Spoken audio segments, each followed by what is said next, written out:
Good afternoon. The President is constantly monitoring Hurricane Irma, and the federal government is working closely with our state and local partners to ensure the safety of the coastal communities. In his weekly address to the nation this morning, the President noted that this is a storm of historic destructive potential, and he's asking that everyone in the storm's path remain vigilant and heed all recommendations from government officials and law enforcement. Our message to the American people is this: with gratitude for our first responders and prayers for those in the storm's path, we are behind you 100%. With that, I'd like to bring up the President's Homeland Security Advisor, Tom Bossert, to discuss specifics on the federal government's ongoing preparedness and response efforts. And after, I'll be up to take care of the questions. Thanks. Thanks, Sarah. Thanks to each of you for being here. Can't add too much more to that, so let me see if I can just jump in a little bit to my thinking here. As you've heard me say before, I like to try to categorize my thoughts into informing, influencing, and inspiring if I can. In terms of informing, please recall the process here is that the federal government under President Trump's leadership and the leadership of his cabinet is fully engaged, but they're fully engaged in support of the governors. Those governors at this point are engaged in various different forms and phases of what we consider incident management. So as I walk through Irma, let me stop. I'd be remiss if I didn't, and talk about Texas and Harvey. So Governor Abbott and I have been in close contact and haven't stopped that contact because his people in Texas and the people of Louisiana under Governor Edwards are involved in the early stages of what will be a long recovery effort. The people in the U.S. Virgin Islands, Puerto Rico, and the other Caribbean islands affected by Harvey already are in the middle of acute life-saving, life-sustaining response operations. And what we're seeing in Florida and South Carolina and Georgia are the final stages of preparation for the beginning of a response operation. So we're seeing all three play out for us at the same time. It requires us to juggle some of our thinking, but it doesn't require us to juggle our resources. So to be clear, the response operations had ceased life-saving and life-sustaining in Harvey, and we had an opportunity to rest and refit our forces, move them out and reposition them for Harvey. We're right now employing them in the islands to save lives, and we will maintain a good footprint and posture to do the same in Florida, South Carolina, and Georgia as the storm progresses. So I'll come back to some of the path and the track and forecast here in a moment. I'd like to see if I could reinforce that by suggesting we take this very seriously. It's not only a dangerous storm, we've already seen loss of life. This storm has taken lives already. It's going to take more, unfortunately, if we're not prepared. So please take it seriously. I'd also suggest now, in terms of influencing, that people stop watching so carefully this track and start thinking a little bit more seriously about getting themselves into a safe place and out of danger. Now, I don't want them to take that as a call for shadow evacuations. Please listen to your local authorities on evacuation orders. They're not only looking out for your best interest, but they're carefully coordinating. This is a peninsula, and so people need to evacuate from south to north, and that is a staggered and carefully thought through process. But what I am suggesting is at this point, this is a large storm, and whether it wobbles left or wobbles right, you need to, at this point, start thinking through your own personal accountability. So please make sure it's kind of a oxygen mask theory. Take care of yourself first so you can take care of others. Take care of your loved ones. And if you're able, please take care of strangers and others in need. I think that's something that we've seen in Texas, and I have every reason to believe that the people of Florida and South Carolina will show that same American spirit and value. Lastly, if I can, there's been a lot of kind of coverage of Florida, but not necessarily media coverage of the U.S. Virgin Islands. And if I can, I'll give you a brief update on where we stand there. We are, as I just talked to the Department of State and Department of Defense officials, engaging in this life-saving, life-sustaining operation in the following way. Governor Mapp is experiencing loss of power, loss of water as a result, loss of communications, and some other sheltering needs. And so what we're doing is sending in air operations and surface operations to evacuate citizens. We're also doing that in St. Martin and St. Martin, the Dutch-French island that's been reported. There are some American citizens there. We are currently in the final stages of operations planning to evacuate those citizens. There are numbers ranging from 350 to 6,000. That was our planning assumption parameter. Those American citizens will be removed via surface and air means We've had to do some kind of planning adjustment for surf conditions, for wind, and for Hurricane Jose. As we look forward to that, hopefully missing the United States, it's unfortunately still causing some havoc in the islands in our response operations, our evacuation operations. So that's where we stand on that. They'll begin executing those plans, if not already, at some point soon today, and we'll see some of those American citizens and others evacuated as necessary, to include anyone with critical or acute medical needs. So that's where I would stop on the update, and then I'll take your questions. So if I could come down here, sir, please. Tom, one of the big problems with the Florida evacuation is that so many gas stations are running out of gasoline. What, if anything, can the federal government do in the next 24 hours to assist in getting more fuel to people in Florida? Yeah, so there's a number of things that we've done. I should stop and mention by name Governor Scott. Tremendous leadership, tremendous confidence. He and the president have spoken. He and I have spoken. I've got every confidence in the governor and his emergency manager. They're demonstrating the same leadership, resolve, and skill and quality of effort that we saw in Texas a week ago. What we're seeing in Florida, though, are fuel shortages. We saw those same fuel shortages in Texas because people appropriately gas up their generators, their cars, their boats, and so forth. So what we'll see here now is a need to pull in additional fuel, and that need will run up against the onset of tropical storm force winds. So what are we doing? We're bringing in as much supply of refined fuel as possible, and we've waived a particular statute that allows for foreign flag vessels to help in that effort. So it's a little technical, but it's called the Jones Act. Some of you have reported on it. What happens is the Secretary of Homeland Security can waive that act. Until that's waived, only U.S. flag vessels can move fuel from point to point domestically. What we've done now is we've freed up that prohibition, and so now foreign flag vessels. So as many ships, tanker ships as possible, are now being brought to bear on the effort to bring as much fuel as possible in to help Floridians, regardless of their flag vessel status. And that's the best we can do. In addition, they're planning all the intermodal points to get trucks from those tanker ship port locations into the gas stations. So that's what we're doing. The window's rapidly closing. How much more can you get in there? The conditions will dictate that. I don't think there'll be too much more that we can get in. At some point here, they'll have to stop those operations. And again, that's one of my messages here. It's not a tough love message. It's just a message of clarity and honesty. At some point, people are going to be on their own, so to speak, for a period of time during which the flooding, the raining, and the wind bear down on them. And they need to be prepared if they are in that path and haven't taken some action to get themselves in a less dangerous position, to be ready for at least a 72-hour period. That would be my advice for them to have enough food, water, and shelter before the government can get back in. We have pre-deployed and pre-staged, but we can't actually get to that final point of care until conditions permit. So, Major. One housekeeping question. For FEMA to have resources and no broken chain there, the President needs to sign the legislation the House just passed this morning. Any indication of when that's going to happen? So I'd like to start by thanking Congress. They came in a fast way to give us the emergency supplemental funding. I think that's what you're alluding to. First, FEMA still has the money that they need, so there's no break in operations. I want to make sure to clarify on your question there. But there will be a break in their operations if they run out of money. That's why that supplemental legislation was so necessary. Thank you to the House and Senate leadership for bringing everyone back in and passing that so quickly and responsibly.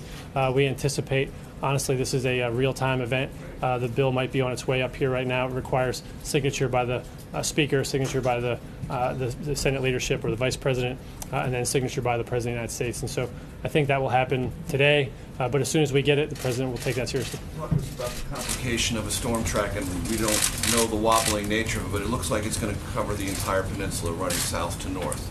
How does that complicate emergency management response as it moves up the state? And to Floridians who are veterans of hurricanes, there is sometimes a tendency to say, I can ride this one out. I've seen bad storms before. Could you address both of those? Yeah, of course. Some people call it hurricane amnesia.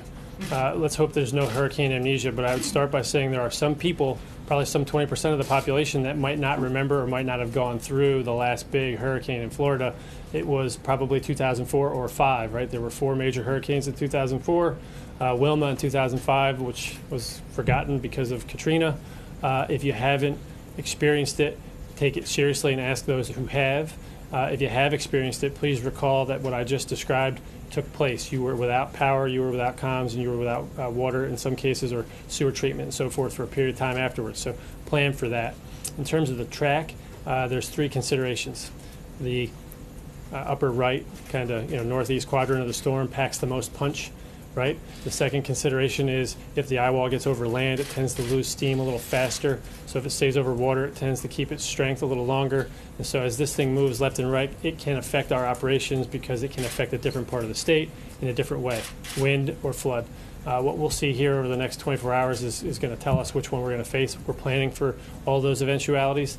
I guess maybe worst case scenario is if it dips down, moves west, and curls around to the other side of the state. Because right now, it's my belief that people haven't been planning for that. I want to make sure I'm not suggesting that that's going to happen, but it seems to be within the cone of uncertainty. And so this storm at this point could do everything from Tampa to Jacksonville and a direct hit on Miami. So please plan for those things accordingly. Don't necessarily evacuate based on those eventualities. Listen to your local officials as they're tracking it most closely, but do prepare to be in the storm's path just in case. So that's how we're doing it. And then lastly, to answer your question, Major, what we're doing is instead of pre-positioning all the commodities in places that might be affected by the storm to continue support operations to the islands, the FEMA logistics team have thought through placing those supplies elsewhere, even up to Delaware, New York, and elsewhere, so they continue barge operations in to support the islands, and that the next storm doesn't affect the storm before. If that answers your question. So if I go here. Thank you. The big question is, after the chemical fire that occurred in Texas and the fact that you all are being taxed with a second storm, are there any extra precautions that are being taken this time to ensure that that type of thing doesn't happen here? And how taxed is the system for this and for Jose coming in? Well, the system can be taxed in different ways. I addressed already the life-saving, life-sustaining operational capabilities that we have, all the USAR teams and so forth, which are marshaled by the federal government but provided by the states. They're all rested and refit and ready to come back into the fight. Same with the Coast Guard, the United States military, National Guard, and Title X forces. We're preparing for environmental losses as we should. I can't speak to each and every company's preparation efforts. As I stand here, we can continue to monitor that and follow up with you. There'll be steps that are taken from setting down the nuclear facility, the nuclear power facility, to a position of safety. I think they take some kind of warm shutdown posture at some point, depending on the track. So we monitor those things. I was comfortable with the position of most of them. We also look at Okeechobee because that's going to be a big flooding risk and an overflow risk. Is there anything that you're not comfortable with right now that is an overriding concern? Yeah, well, we're worried about the fuel shortages. We're worried about whatever worries the governor at this point. But no, to be honest with you, I am setting expectations appropriately here because as we go through a storm, nobody's ever happy or completely safe. But I am extremely comfortable with the government efforts. Now I want to make sure that people understand that they have a part to play here as well. So, yeah. Two questions for you, if you don't mind. Number one, taking a step back and looking a little more big picture, You've got wildfires out west, you've got the crisis in Texas that people are still recovering from, you have Irma, Jose on its heels. The resources of the federal government are not unlimited. At what point do you worry that the resources are being stretched too thin if you're not at that point now? Yeah, no, I don't. As the Chief of Staff, General Kelly, says, the federal government should be able to walk and chew gum at the same time. He's absolutely right. We've had cabinet meetings here today, yesterday, and throughout these storm events focusing on efforts in national security matters around the globe. So I'm pretty comfortable in our ability and our capacity as leaders, but also as institutions to handle the various different things that come our way. I'm extremely comfortable with President Trump's capacity to do so. He's demonstrated an ability to juggle these issues of complexity on a regular basis, including today. What I do worry about are the financial resources. Congress came and stepped up in a bipartisan way. I think President Trump deserves a lot of credit for putting that together over the last 48 hours. And they've done what the American people really want them to do, and that is act and do what's right instead of quibbling over things that tend to get in the way of efficient execution of services. And so in this particular case, we're going to have to go back, I'm sure, for additional resources as these storms continue to hurt our states and our citizens. But for now, we're taking a responsible course of action, asking for the money in the appropriate small tranches, and then reassessing and getting better estimates so that we don't overestimate. But we're not doing it in a way that's going to stop or slow down operations. So. My second question, and actually, do you know what a number would be on that yet, or is it too early? On a subsequent request? No, a little too early. So, as you know, the approximately $7.5 billion that came for FEMA on this supplemental was a calculated estimate. There's a 6.8 figure roundabout that would be a regular scheduled replenishment. the end of the month for FEMA's Disaster Relief Fund. Those two together were contemplated, so we assume passage of both. The third or future requests will be based on estimates of information as we refine them. And while we have you here, I know you're going to focus on Irma, but I've got to ask about DACA because there's still a question of what happens to DACA recipients currently serving in the military. There's still no decision. Can you explain why there's a delay in explaining to these folks what's going to happen and when they might be able to expect an answer? No, I can't. I can tell you that the president put it back on Congress and then asked for his priorities to be met in their solution. In the interim window, I'm not sure, to be honest with you, what the answer is on the military part of DACA, but I thought we were clear. I'll find and make sure I get back to you on that. Given Harvey and the flooding and the recovery efforts that you talked about, and then what may happen with Irma, there have been reports that you all are reconsidering the flood, reversing the flood plain regulations that the Obama administration put in. Can you talk about whether you are, in fact, reconsidering that, either putting back those regulations or drafting new regulations that would once again toughen back up the flood regulations, given that we're going to be facing a lot of those issues as both of these places recover? Yeah, no, I won't necessarily accept the premise of the question, but I will answer the spirit of it. So it's not about tough or not tough, it's about smart or not smart. And I think the answer here, I think I went out and did this in one of your publications, the answer here is that we shouldn't use federal money to rebuild in ways that don't anticipate future flood risk. So we need to build back smarter and stronger against floodplain concerns when we use federal dollars. What happened in the president's infrastructure executive order was the rescission of an Obama-era order that had a broad-ranging and overreaching scope into construction permitting. And at the time that we rescinded it, we did so in the hope of expediting infrastructure development in this country, which I think was a smart move for what it's worth. The president certainly did as well.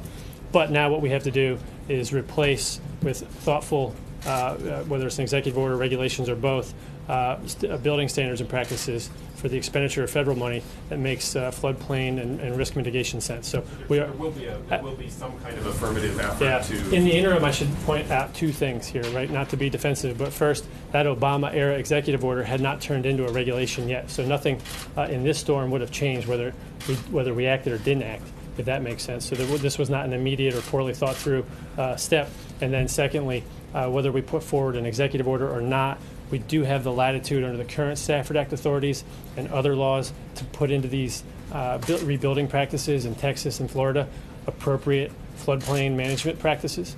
But we want to make sure we think through how to codify that for the future in the next month. Ma'am.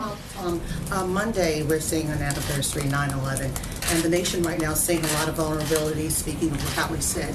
What is the threat level, and what is this administration doing as it relates to moving into this tragic anniversary, remembering this tragic anniversary?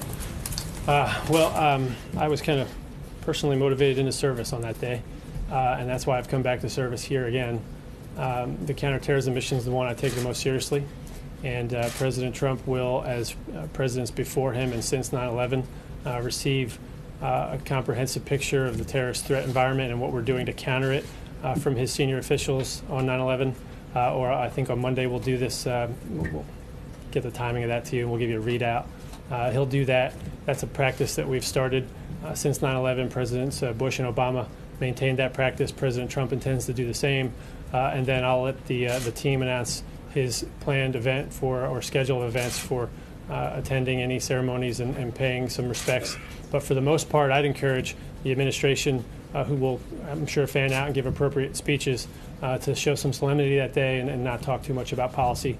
It's a day of remembrance and respect. What's the threat level right now as we go into 9/11 and with the vulnerabilities that we are seeing throughout this nation? Yeah, no terrorist should view us as vulnerable right now. Farthest thing from the truth. Okay? Second, there is no actionable, credible threat to the United States right now. We run those regular risk posture meetings here at the White House, and we bring together the entirety of the intelligence community when we do so. There is no current, credible, actionable threat, terrorist threat against the homeland, but we will continue to track that. And if we learn of such a thing, we communicate it to our law enforcement authorities and to the public as soon as we learn of it. Yeah, thank you, sir. In addition to the issue of supplies of oil and gas, there's the issue of price. And gasoline has got jacked up about 70 cents a gallon. I remember at an earlier briefing you said you'd be monitoring to make sure there isn't gouging. Yep. Are you monitoring beyond the issue of supply and demand? Because that seems to be a pretty bad excuse just to raise prices, and to make sure that it's data-based?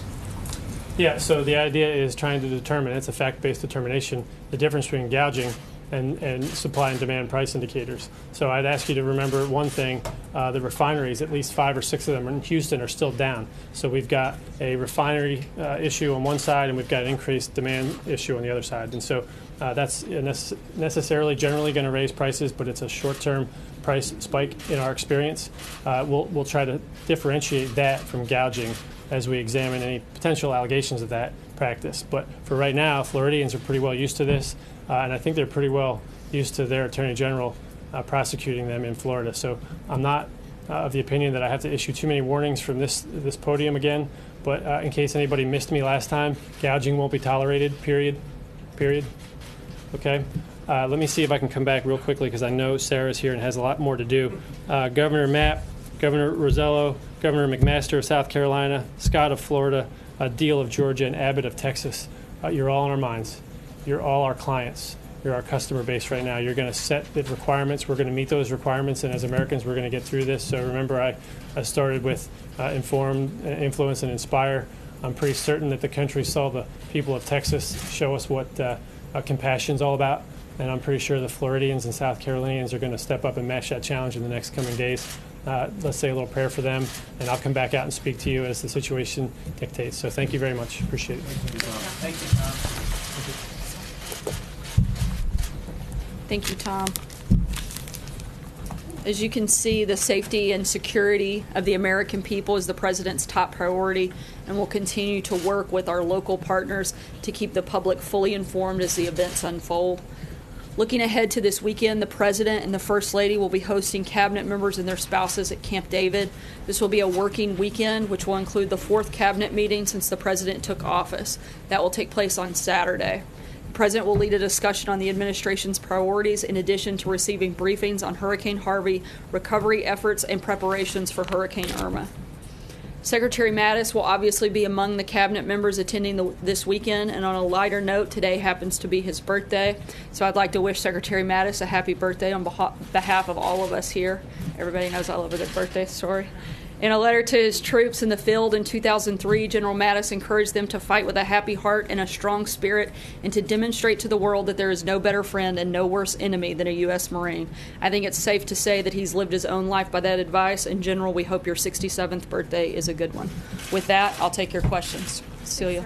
Is this agreement with the president, is this agreement with the Democrats that the president reached a one-off? Is this something we can expect to see more of, bipartisanship from this White House? I certainly think that the goal is to have bipartisan efforts and certainly legislation where you've got Republicans and Democrats both working towards it.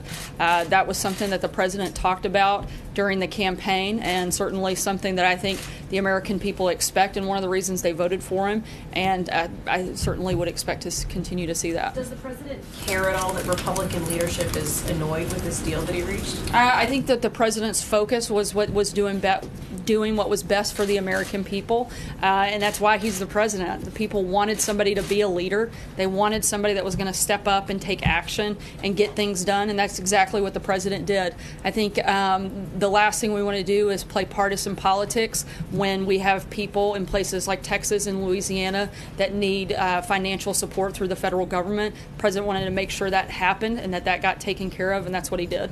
John? Sir, what's the thinking behind the president working with Nancy Pelosi and Chuck Schumer to eliminate the need to constantly go through this debt ceiling process? Look, I think that if you can take some of that partisan bickering out of the process, that's probably a good thing. This is a government that is always going to pay its debts and wants to make sure that our bills get paid and that we can support the needs that we have of our country, like we're having to do right now in a time of disaster relief efforts. And so that's certainly a priority moving forward. But there are some conservatives in Congress who say taking away the battles over the debt ceiling just means that you're going to continue to add on debt, add on debt, add on debt with no checks and balances. Well, I think that's, if you have your priorities wrong, the president is focused on, one, balancing the budget, bringing that debt down overall, but also making sure, again, that the citizens of our country, particularly those in a really desperate time of need like we are seeing right now in Texas and Louisiana, are taken care of. Major. Sarah, about tomorrow, you said it's important for the public to be fully informed. I would just suggest you take in due seriousness having we'll be able to cover some portion of that cabinet meeting at Camp David tomorrow, so the country can be fully informed.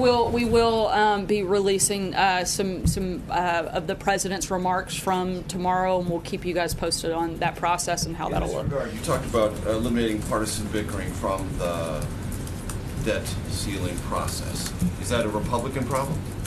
Is that I'm sorry? A Republican problem. We had 90 Republicans in the House vote against this emergency relief package, in large measure because it was decoupled or coupled in a way. The majority of Republicans voted for it. I think that the most important thing is that the deal got done. The president acted on it, and he worked with Democrats to get it done. And I think he's going to continue to work with whoever is interested in moving the ball forward to help the American people. And for Republicans who are displeased with this, what is the White House message to them? Just get over it? You're sore losers? What?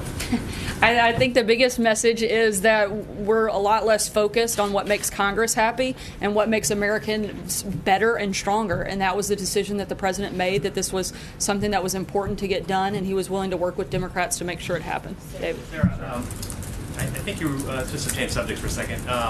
There's been estimates that 250,000 Rohingya Muslims have fled violence in Burma, perpetrated by the military portion of the Burmese government. And I think last week you said you were asked whether the president had been briefed. You weren't sure. Can you give us an update whether the president has been briefed and made aware of it? If he has concerns about this, because it could be regionally destabilizing, and also let us know whether the president, since taking office, had had any direct conversation with Aung San Suu Kyi, and would agree with some members of Congress who are now saying they would like her to take a stronger role in sort of denouncing this violence and trying to put an end to it. I know that he's aware of the situation. We're monitoring. I'm not aware of it, if they've had specific conversations, so I'd have to look into Do you that. have a statement, though, about concern about this? Again, we're monitoring the situation, and I would refer you to the State Department for specific details at this point. Jeff? Sarah, what specifically are some ideas that the president would like to work with Democrats next on? He's talked a lot about tax reform, obviously, but is infrastructure also on the list here? Or when will we know if this sort of new approach to bipartisanship is something that is his new plan versus just, as Cecilia asked, was a one-off? Look, the president's committed to moving legislation through. He wants Congress to act, and he's happy to have Democrats be part of that. Tax reform is a huge part of the agenda moving into the fall. Infrastructure is something certainly we'd love to see.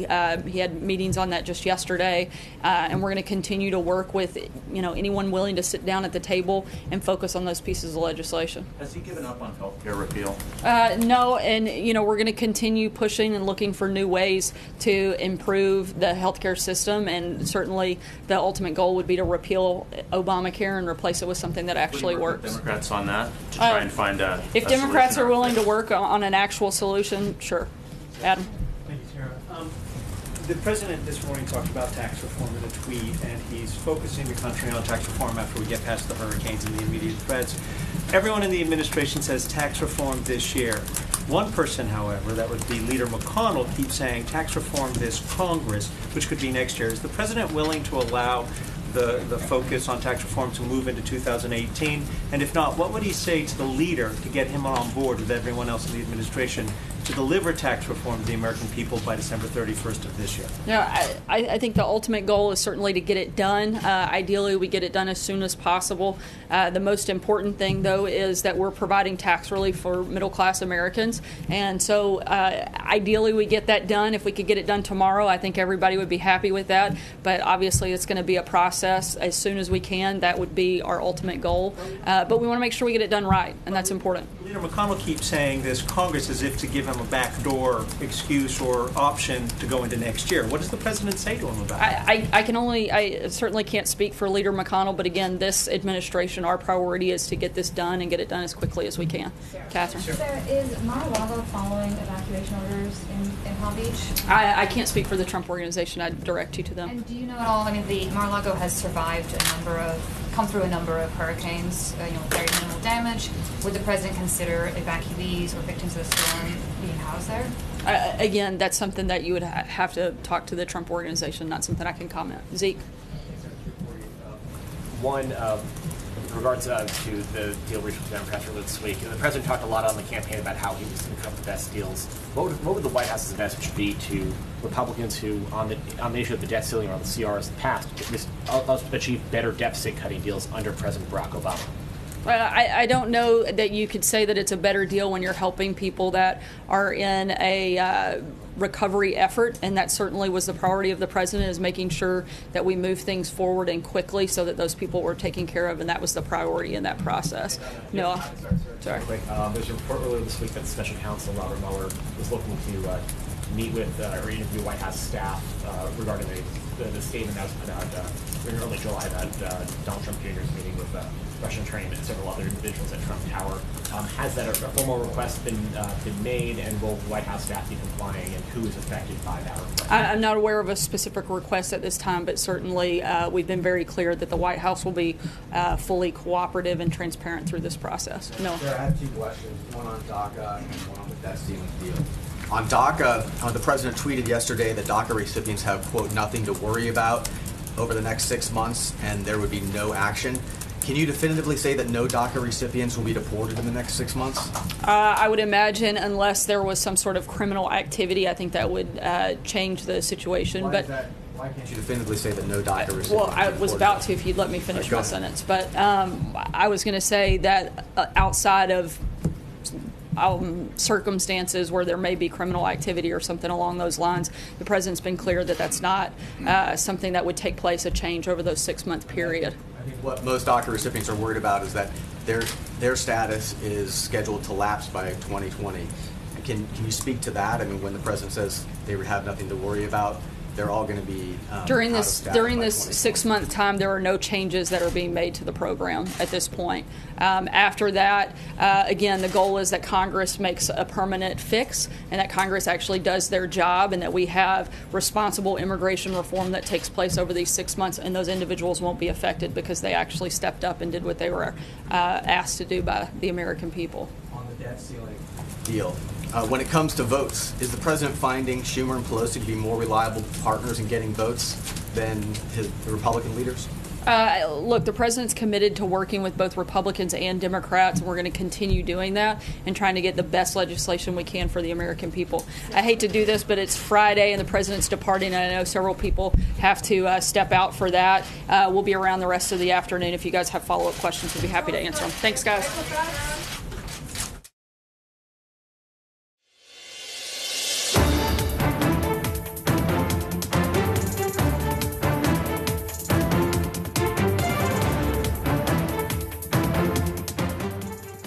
Good afternoon, I'm Mary Alice Parks. You're watching ABC News' The Briefing Room. Like we do every time, we're going to break down everything that was said there at the White House. I'm joined by Jordan Phelps, my colleague who covers the White House, and Arlette Zines, who covers the White House, but you're also on Capitol Hill a lot these days, which is really helpful today because we're obviously going to be talking a lot about that deal that the president struck with Democrats, finally passing some much-needed aid and relief for Houston after one storm, but the focus of that briefing was really on this storm to come. The majority of the time they're spent talking with the Homeland Security Advisor, Tom Bossert, about all the things that the federal government is doing to make sure that they are ready and prepared. It was interesting. He was trying to strike this balance between saying, we are on it, we are ready to go, but please know that there might be some time, if you're in Florida and you don't get out in time, where people are on your own. I mean, it's a really tough balance for them to sort of get right. You know, you're spending a lot of time there. Are they in full crisis mode, or do they seem sort of confident coming out of Hurricane Harvey going into this next big storm? Well, of course, Mary Alice, part of the president's brand is to project confidence, right? To give those people in the country security that he's a leader, that he's got this under control. But of course, that's also been something that has made him the source of criticism for Hurricane Harvey, saying that he was too upbeat, even taking a lot of heat when he first visited the disaster zone for not actually calling out the victims directly. So yes, the president is fully capitalizing on this, using this as a time to show leadership. You heard Tom Bossert there saying that the governors of these states that are affected are their clients. So you can see this businessman approach really at play here in the White House. And really, he wanted to stress to the people in Florida and other states that are going to be affected that they need to listen to their local officials. And that's something that we heard over and over again during Hurricane Harvey, making sure that people knew that they needed to actually listen when they're being told you need to evacuate, you need to be considering looking at safety issues. I also thought it was interesting that Tom Bossert, the Homeland Security Advisor, used this analogy calling it the oxygen mask effect, saying that if you take care of yourself, then you can take care of others. And that's something that they were really stressing as Florida braces for this storm. You know, and he talked often, like you said, about local officials working with the governors, being on the phone with the governors. And this White House got a lot of praise from local officials in Texas. Obviously, the governor there saying that they were doing a great job. Do you feel like this has been a good moment for this White House, that they've been able to sort of show that they are coordinating closely with local officials? Well, I think that they certainly have been mindful of making sure that they're doing a lot of coordination with those officials. So, okay, and we have Cecilia Vega, who is there in the room, who's now on the White House lawn, I think, ready to talk to us. Cecilia, you asked specifically about that deal that the White House struck with Democrats. Is this a new strategy for the fall? I mean, that's what you were basically asking. Is this what we're going to see going forward? Do you feel like the White House is excited to now work with Democrats on future issues? Well, I don't know that that's necessarily the case going forward. I mean, that's certainly the storyline that they're trying to push, that, look, this is a president who wants to work with both sides in Congress, that he cares more about making the American people happy and getting a deal done than he does about infuriating or angering or annoying Republicans on Capitol Hill, which is certainly the reaction to that deal that he cut in the Oval Office when he befriended, if we will say, Nancy Pelosi and Chuck Schumer. But I think time will tell. I think that this is a president whose biggest policy accomplishment right now is a deal that he struck with Democrats. I can't imagine that that's what we'll see going forward. But this White House at this point has at least open eyes going into dealings with Democrats, and we'll see what happens.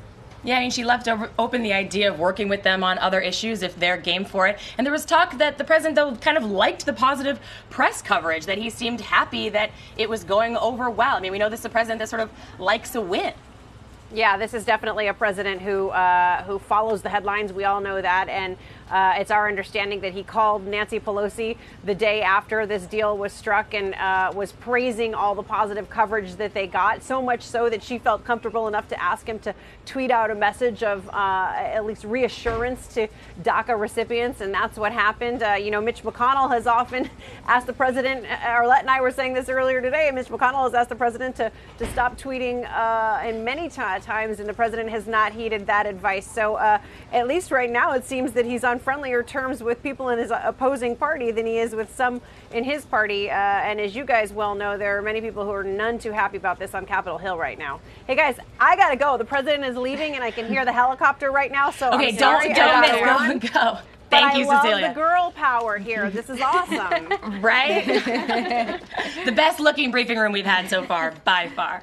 But Cecilia raised a really interesting point there, that Republicans know this did not happen in a vacuum. They came into September pretty anxious about how they were going to work with the White House after the president spent a lot of the summer bashing Leader McConnell, vocally frustrated with Speaker Paul Ryan. And so I think that was part of the reason that they were pretty nervous when they saw right out of the gate this deal. And I think it's really interesting that 90 Republicans voted against this deal, really sort of an act of defiance, sending a message saying this is not okay, we're really worried. We were talking before about the fact that of those 94 were from Texas, voting against an aid package for their state. Do you think that it makes sense they're this upset?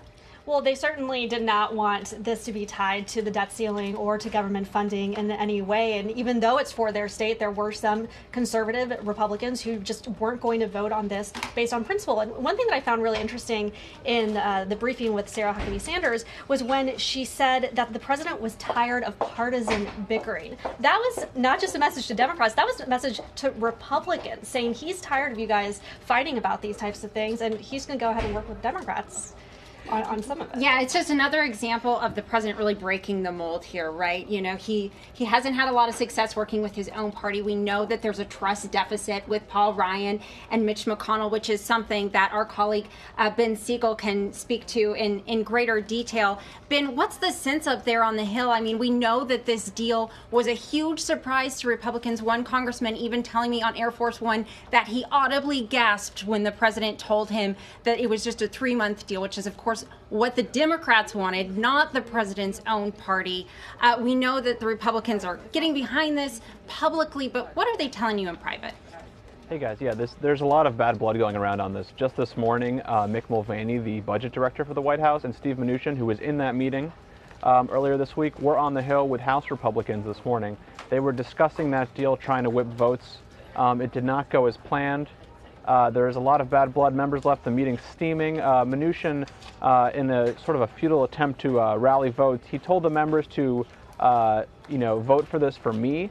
And me being Steve Mnuchin, a lifelong Democrat who's now the Treasury Secretary, that did not go over well, especially if you consider that, Republicans, it's Republican conservative dogma really not to vote to raise the debt ceiling and extend the government's borrowing limit without any sort of spending cuts. They view that as irresponsible.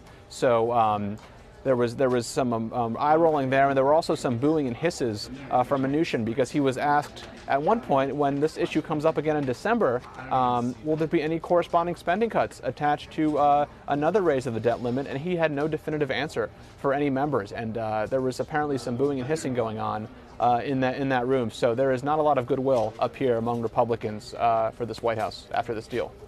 But this is where the logic just sort of starts to break down for me, because Republican leadership was asking for a longer funding bill. They wanted 6 months or 9 months or even longer. So if part of the issue was that they didn't get spending cuts, that's surely not what leadership was advocating for. They wanted to punt the possibility of any spending cuts further down the road.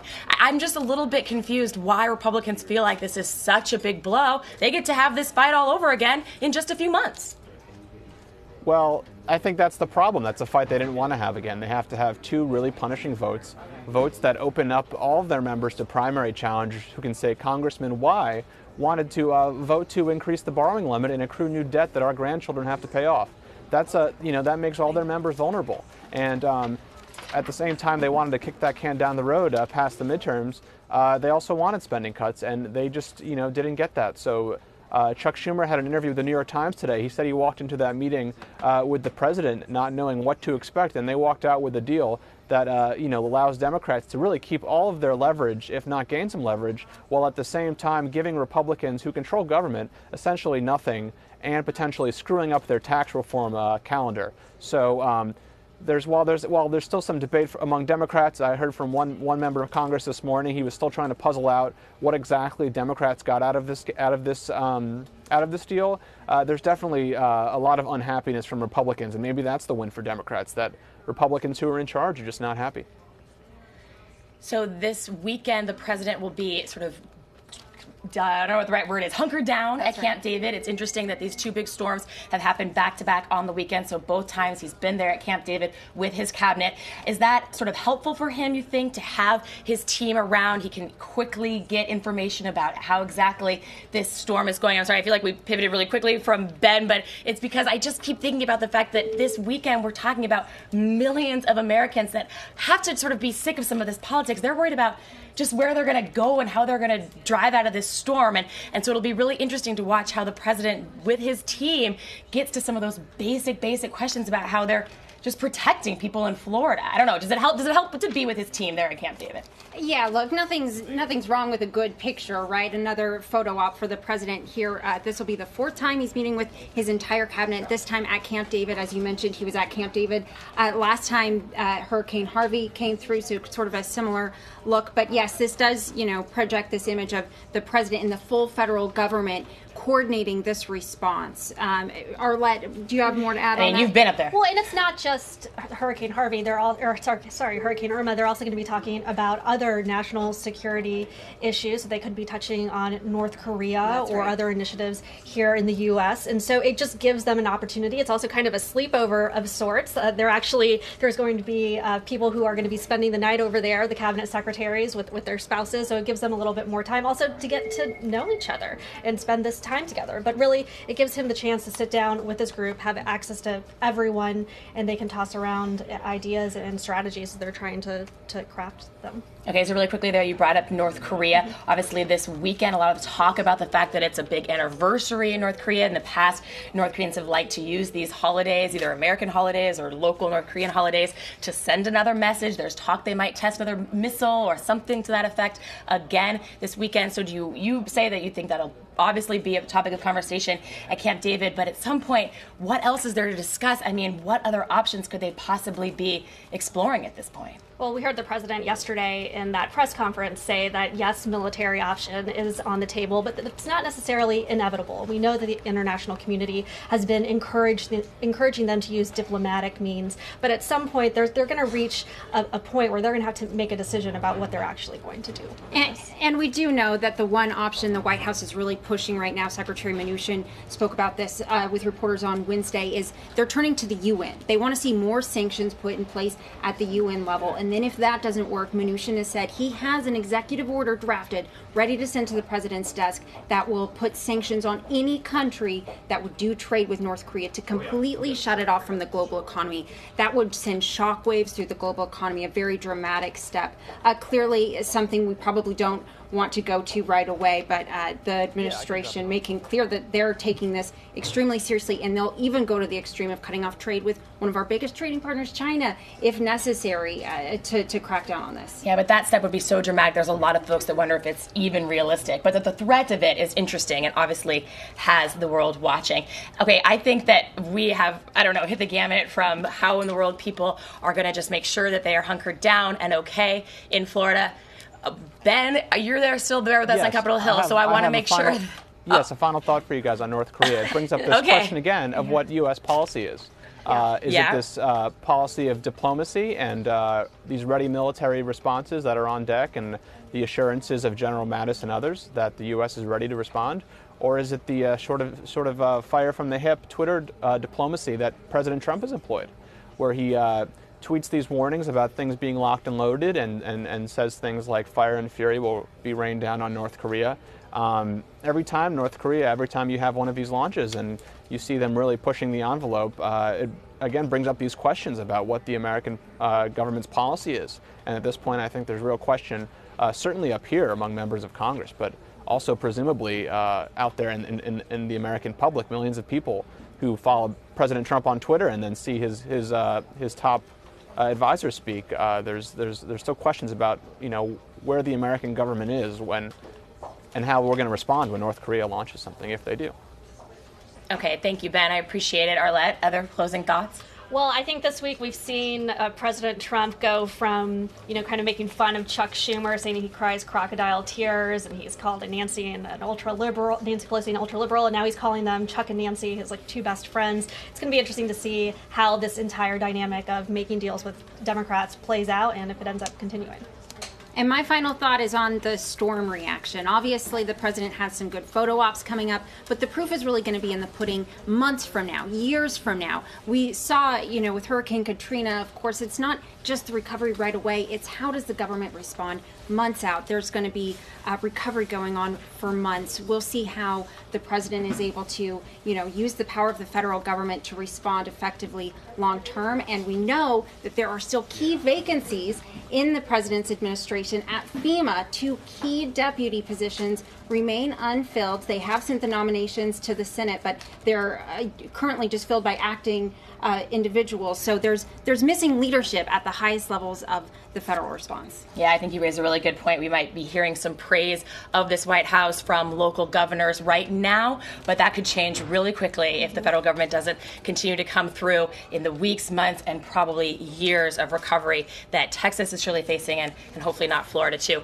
We are obviously thinking a lot about Florida. My final thought, back to politics really quickly, is just that I can't believe Democrats are trying to take some big victory lap right now. Fundamentally, we're talking about the federal government staying open for 3 more months. And then there will be, as we have said, a huge huge showdown about all of these issues back right before the holidays. It is going to be plenty of drama between now and then. You've been watching ABC News, The Briefing Room. I'm Mary Alice Parks with Jordan Phelps and Arlette Saenz. Thanks so much. Until next time, watch again.